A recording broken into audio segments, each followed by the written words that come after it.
Hello दोस्तों, welcome back to YouTube channel. तो चलिए देखते हैं कि मार्केट ने आज कैसा मूव दिया, कल कहाँ पे मार्केट मूव दे सकता है और हमारा उसके अकॉर्डिंगली ट्रेडिंग प्लान कैसा रहेगा। तो अगर हम डेली में देखते हैं तो डेली कैंडल एक डोजी बनाई है रेड की यहाँ पे निफ्टी ने, और उसने अच्छा खासा पोज दिया है। पहले तो वो टाइट रेंज में ट्रेवल कर रहा था, फिर उसके बाद में नीचे की तरफ गया, डाउन मूव दिखा के फिर रिकवरी दिखाई और ब्रेकआउट के टाइम पे फिर अब यहाँ पे डोजी। तो अब यहाँ पे काफी एक इम्पोर्टेंट स्टेज पे मार्केट खड़ा है। आरबीआई की मीटिंग जल्दी होने वाली है और 6 तारीख को उनका डिसीजन आएगा कि क्या वो रेट कट करेंगे या नहीं करेंगे, जैसा हमने प्रीवियस वीडियोस में डिस्कस किया था। अगर आपने वो नहीं देखे तो आप चैनल पे जाके उसको चेकआउट कर सकते हो। तो चलिए देखते हैं कि निफ्टी आज कैसा रहा था, मार्केट कहाँ ट्रेड बन रही थी, क्या कुछ रहा था।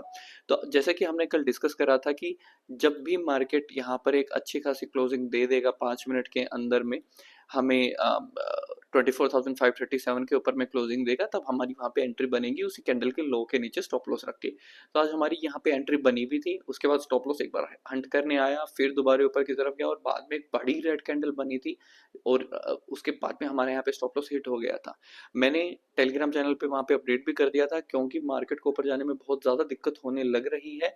तो आप वहाँ पर नेकेड बाय करने के बजाय उसको स्प्रेड में कन्वर्ट कर लो। उससे क्या रहता है कि आपका अगर मार्केट की वॉलेटिलिटी आती है तो उसकी वजह से आपका स्टॉप लॉस हिट नहीं होगा, बहुत छोटा आपका लॉस रहेगा कंपेयर टू अपना टारगेट जो कि बहुत बड़ा था।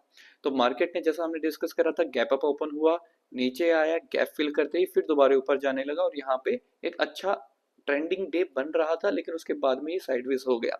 अब मार्केट वेट कर रहा है कि जब तक आरबीआई का डिसीजन नहीं आता तो तब तक मार्केट की मूवमेंट काफी ज्यादा चैलेंजिंग रहने वाली है। तो आप इसमें थोड़ा सा प्रिकॉशन ले सकते हैं।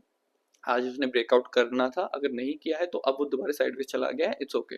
यहाँ पे इतना बड़ा डाउन मूव आया लेकिन वो पूरा रिकवर हो गया और फिर दोबारा वहीं से डाउन मूव आया। सेकंड टाइम हमारी यहाँ पे एंट्री ट्रिगर नहीं हुई। सेकंड टाइम हमारी यहाँ पे एंट्री ट्रिगर हो जाती तो बहुत अच्छा रहता, क्योंकि यहाँ पे काफी ज्यादा जो है कॉल राइटर्स इंक्रीज हो गए थे यहाँ का स्टॉप लॉस लेके इतनी बड़ी रेड कैंडल के बाद में। फिर उसके बाद में उन्होंने कहीं ना कहीं जाके डिफेंड किया और दोबारा मार्केट को नीचे की तरफ ले जाके क्लोज किया है। हाँ, अभी भी बेयरिश टेरिटरी में नहीं गया है, हम नहीं कह सकते कि किधर जाएगा, और इम्पोर्टेंट है क्योंकि ये डेली में डोजी बना रहा है। तो इसकी जो हाई और लो होगा वो काफी इंपॉर्टेंट रेंज अब हमारे पास में दोबारा से बन गई है और मार्केट दोबारा से एक रेंज बाउंड होने के लिए तैयार है, जब तक कि आरबीआई का डिसीजन नहीं आता है मॉनेटरी पॉलिसीज को लेकर कि वो रेट कट करेंगे या फिर क्या करने वाले हैं। तो अगेन हमारा कल के लिए इसके लिए क्या प्लान रह सकता है। अगर कहीं पे भी मार्केट इस रेंज में ओपन होता है और बहुत बड़ी रेंज दे रखी है, अगर गैप यहाँ पे ओपन होता है, यहाँ पे हल्का सा गैप डाउन ओपन होता है, फ्लैट ओपन होता है, हर केस सिनेरियो के अंदर में हम ओपन होते ही ट्रेड नहीं लेंगे। हम पुट के अंदर में कब तक नहीं जाएंगे, पुट के अंदर तब तक नहीं जाएंगे जब तक वो 24,331 का लेवल नीचे की तरफ क्लियर करके वापस आके और फिर दोबारा से नहीं जाता है। तो तब हम यहाँ पे हल्का सा एसएल लेके फिर इसको ट्रेड कर सकते हैं, जो कि नहीं होगा जब तक, तब तक कोई बात नहीं, हम पुट्स की तरफ में नहीं जाने वाले हैं। डोजी कैंडल एक इंडिसिसिवनेस बना देता है कि भाई इस रेंज के अंदर में मार्केट को नहीं पता कि भाई वो कहाँ जाना चाहता है। तो जब तक वो मार्केट को ही नहीं पता है तब तक हम वहां पे अगर कुछ भी ट्रेड लेते हैं तो वो जुए से कम नहीं होगा। तो थोड़ा सा इसके अंदर में ध्यान से रहेंगे। ऑप्शन सेलर्स बहुत अब कंफर्टेबल हो गए हैं इस बड़ी सी रेंज के साथ में, कहीं पे भी वॉलेटिलिटी होती है तो उसके साथ में रखेंगे।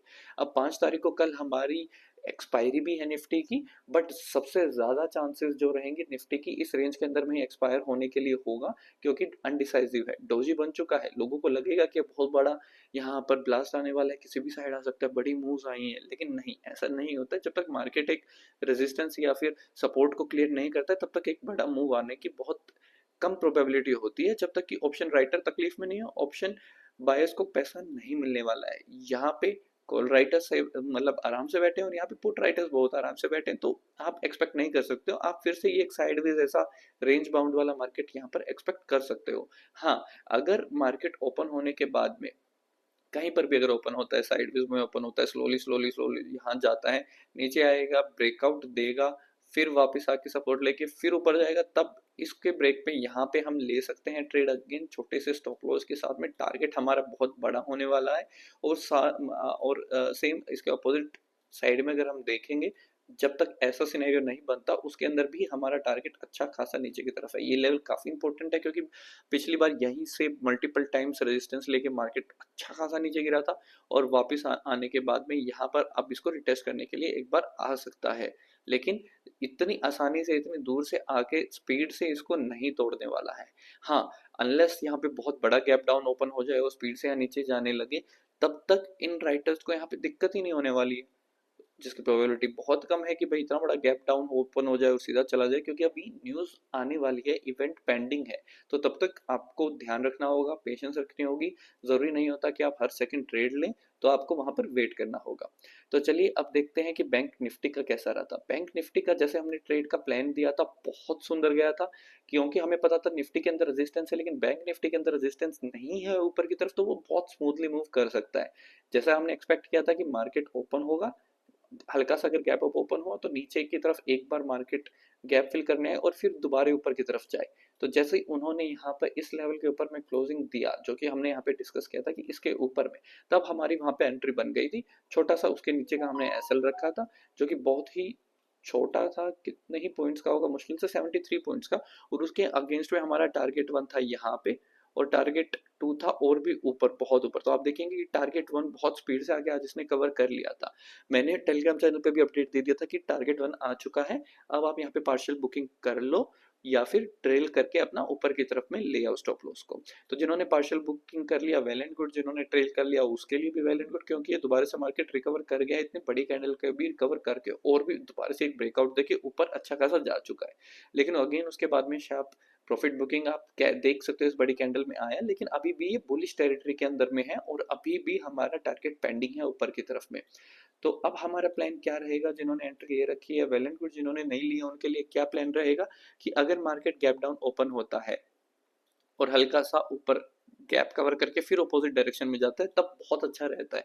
कभी भी डायरेक्ट आपको आते ही रनिंग में हो जाता है तो उसके अंदर में हाई रिस्क रहता है, जो कि मैं लेना प्रेफर नहीं करता, क्योंकि स्टॉप लॉस हमारे पास रखने की जगह नहीं रहती, तो बहुत दूर से जाता है। और अभी मार्केट के पास में, क्योंकि निफ्टी अभी भी कंफर्टेबल नहीं है मूव देने में, तो बैंक निफ्टी के ऊपर भी आप ब्लाइंड ट्रेड नहीं कर सकते हो, आपको प्राइस एक्शन का ही वेट करना पड़ेगा। अपसाइड में जैसे भी, मतलब कहीं पे भी अगर हल्का सा गैप डाउन ओपन हुआ, फ्लैट ओपन हुआ, हल्का गैप अप ओपन हुआ, कैसे भी करके यहाँ पे जब टाइम स्पेंड करके इस लेवल के ऊपर में जाएगा, तब अगेन लोग ट्रेड ले सकते हैं इस लेवल तक एज अ टारगेट। और अगेन स्टॉप लॉस रखने का मैंने आपको तरीका बता दिया, जहां पे आपने एंट्री कर दी उसी के नीचे ले रहे हो अगर ब्रेकआउट पे, तो वहीं पे रखा करो स्टॉप लॉस। या फिर अगर वापस आके फिर ऊपर जाके ब्रेकआउट देने लग रहा है रीटेस्ट करने के बाद में, तो इस स्विंग के नीचे आप रख सकते हो स्टॉप लॉस। क्यों? क्योंकि छोटा स्टॉप लॉस ठीक है, एक बार दो बार हिट होगा, लेकिन उसके अगेंस्ट में आप भी आज जैसे देखोगे कि इतना बड़ा टारगेट आपको उसके बाद में मिलता है, 15-20 पॉइंट देने के बाद में टारगेट वन में भी 330 पॉइंट का है। तो आपके 3-4 बार भी अगर एसएल हिट हो रहे हैं, 30-30 पॉइंट के, 50 पॉइंट के भी अगर 3 बार एसएल हिट हो रहे हैं, तो भी 150 पॉइंट, उसको सबको रिकवर करके दुगना उसके हमने टारगेट वन मिल चुका है। और टारगेट टू तो अभी बहुत दूर बड़ा 1000 पॉइंट का लगभग यहाँ पे टारगेट होगा, जो कि छोटी बात नहीं है इंडेक्स के अंदर में। ठीक है, तो दोस्त ये तो था कि बैंक निफ्टी वहां पर कैसा परफॉर्म करेगा, क्या रह सकता है उसका मोमेंट का, कल का क्या प्लान रहेगा। तो मेन तो वेट करना होगा हमें, जब तक 6 तारीख को आरबीआई का डिसीजन नहीं आता, तब तक के लिए निफ्टी उतने अच्छे से मूव नहीं देगा। बैंक निफ्टी भी ट्रैपिंग कर सकता है, तो उसका भी थोड़ा ध्यान रखेंगे, लेकिन हमारे पास हमारा ट्रेड काफी हद तक प्लान है कि जब ऊपर जाएगा इस लेवल के ऊपर, तब हम बाई करेंगे छोटे एसएल के साथ में। डाउन में आ रहा है तो मैं इसमें डाउन मूव के अंदर मैं बिल्कुल भी इंटरेस्टेड नहीं होगा। कब तक? जब तक इस ट्रेड का एसएल हिट करके नीचे नहीं आ जाता, तब तक हम नहीं मान सकते कि ये बेरिश टेरिटरी में जा रहा है। हल्के फुल्के स्विंग आते रहेंगे मार्केट का, आपको भी पता है कि कभी भी ऐसे एक सांस में ऊपर नहीं जाता है, ऊपर जाता है, नीचे आता है, फिर ऊपर जाता है, फिर नीचे आता है, फिर ऊपर जाता है। अगर अप ट्रेंड हो तो काइंड ऑफ द सेम हमें यहाँ पे प्राइस एक्शन को देखने को मिला, ऊपर गया नीचे आया, ऊपर गया नीचे आया, तो इसी तरीके से मार्केट जाता है। कभी भी किसी भी दिन ऐसे एक सांस में ऊपर नहीं जाने वाला है कि लंबे टाइम के लिए। हो सकता है छोटा सा मूव दे दे, लेकिन उसके बाद प्रॉफिट बुकिंग या रिट्रेसमेंट आता ही आता है, फिर उसके बाद दोबारा जाएगा अगर इसको ऊपर जाना है तो उसी के लिए आप ट्रेड प्लान कर सकते हो। जो पुट की तरफ देख रहे हैं, जब तक कि वो इस लेवल के नीचे ना आ जाए, स्टॉप लॉस यहाँ पे लेने के बाद में भी ये लेवल्स हैं यहाँ पे जहाँ पे उन्होंने लास्ट टाइम सपोर्ट लिया था, जब तक इसके ऊपर। और इतनी दूर से जब भी आता है, तो जैसे मैं बार बार वीडियोस में कहता हूँ, दूर से आता है तो एक सांस में कभी भी नहीं तोड़ता है। तो यहाँ पे आके वहां दिक्कत देगा, क्योंकि अभी ये बहुत दूर है, कोई इंपॉर्टेंट रेजिस्टेंस भी नहीं है जस्ट सर के ऊपर में, ना ही इंपॉर्टेंट सपोर्ट है, तो आप डायरेक्ट उसके अकॉर्डिंगली ब्लाइंड प्लान नहीं कर सकते हो ट्रेड का। ठीक है, तो इसी की इन चीज़ों का आपको खास ध्यान रखना होगा।